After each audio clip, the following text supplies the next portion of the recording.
devastating. Here are two things that are true at the same time. No funding means This less will be the service, most fewer iconic trains and buses, contract lost that CPS jobs, and higher CTU wait have times, ever and more negotiated. headache. That's a fact. It is a fact. And it's not done. That too is a fact. We have the opportunity to begin this process of transformation where the contract gets to hold what it needs. Yesterday you saw Donald Trump dismantle the Department of Education because he intends to dismantle public education. He does.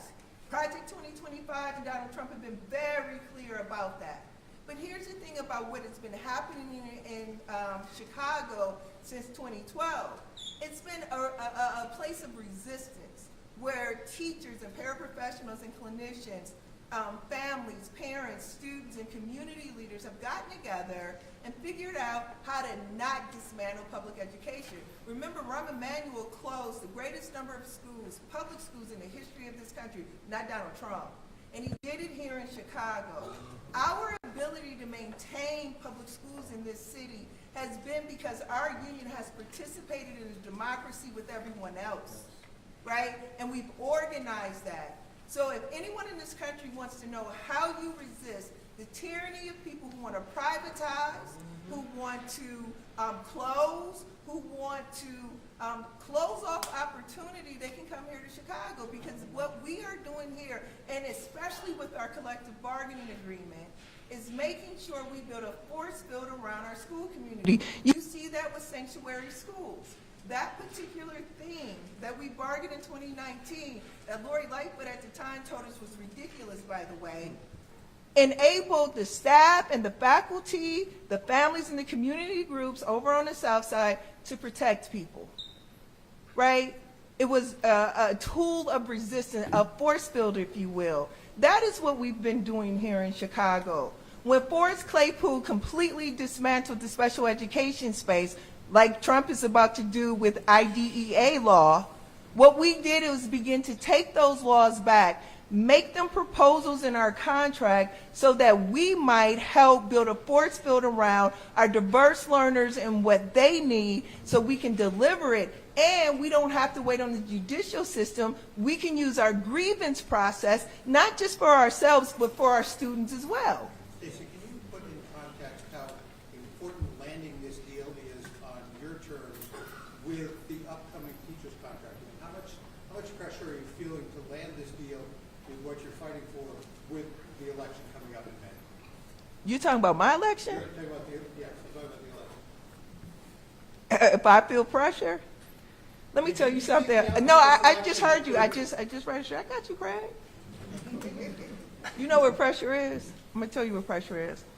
When you are negotiating a return to work agreement with Chicago Public Schools during COVID, and you have members whose daughter is fighting cancer and he is her primary caregiver, and you have another member who lives with their aging parents and they are their only caregiver, and then you have another member who has chronic illness and they need it out.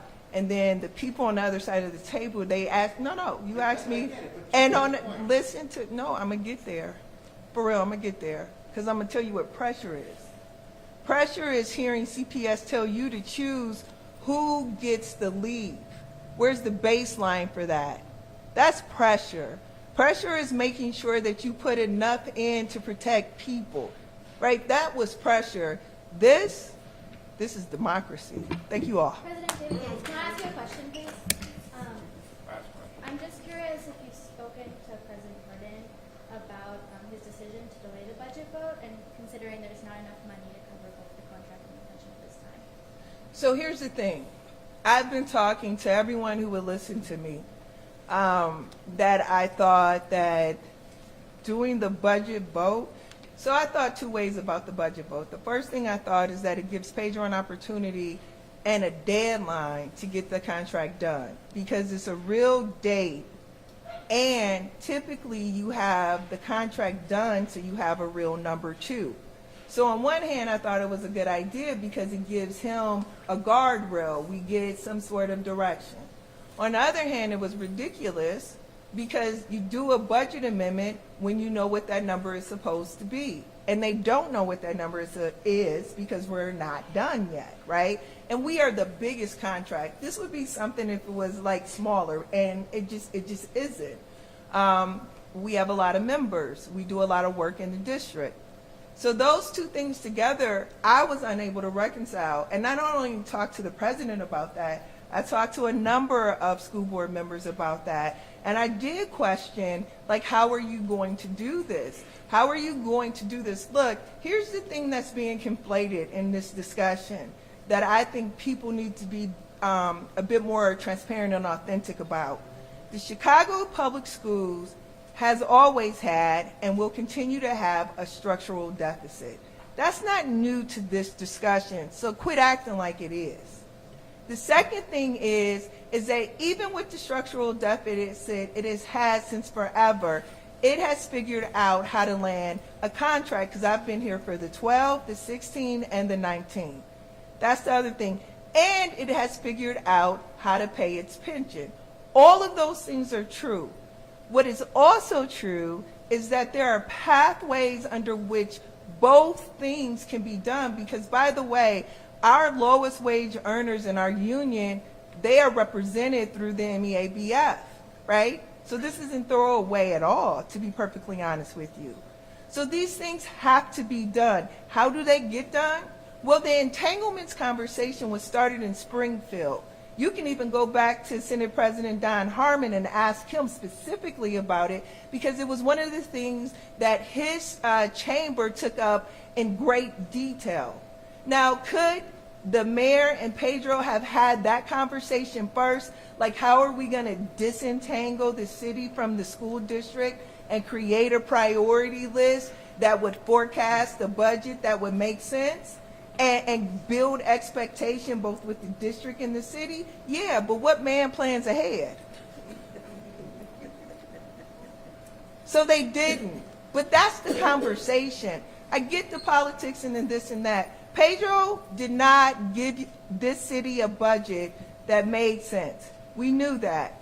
We also knew that we had an opportunity with a budget amendment. Number one, settled the contract. Everyone at the table says it's close. Stop saying it's close, say it's settled. Number two, their pensions deserve to be paid.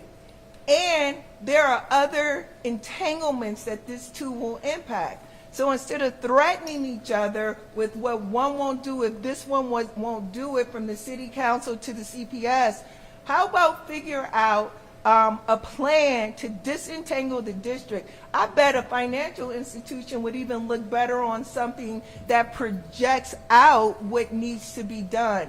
Look, there are ways to get work done. There is an organized way to get it done. Solvency for the Chicago Public Schools isn't going to come in the short term. And we need Chicago Public Schools in the long term. The job of that board, the CEO, the mayor, and this union, by the way, is to make sure that we have a long-term school district. They have short-term solutions, and we all have to figure out how Springfield not virtue signals when the Department of Education is closed, but how Springfield fills in the gap because it is closed. Donald Trump said, blue states, you know what you keep saying you do it better than everyone else? Prove it. Well, let's prove it. Thank you. Thank you.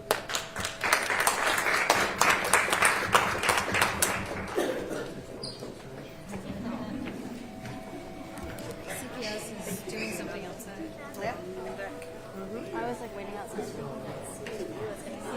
Oh, they were outside, and then I was like, oh no, everyone's inside. I heard they might talk, and then when I came in here, I was like, oh, they're not gonna stand there, so where are they gonna do that? Although that would be a photo op. Yeah, I mean, that's what happens when we're done. Face to face. What happens when we're done. Then people are willing to stand together. You better get there quick. The stuff coming from the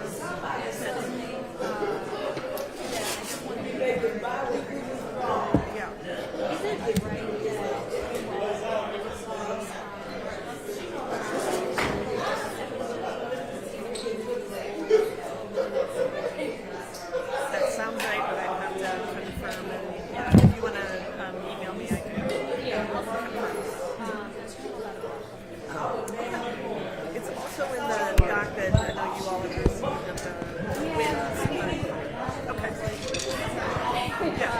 Yeah, if you email. Check 1, 2, 3, 4. No, it wouldn't have changed. And it's not all done until both sides right? But right now, yeah, none of those agreements have been changed. Yeah, you betcha. Thanks. Okay, great. You guys will speak on it.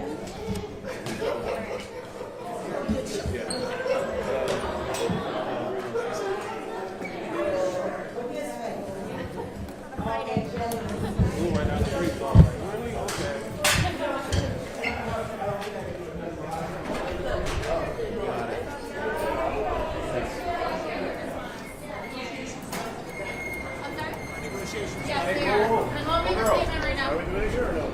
Yeah, we are. Let's call.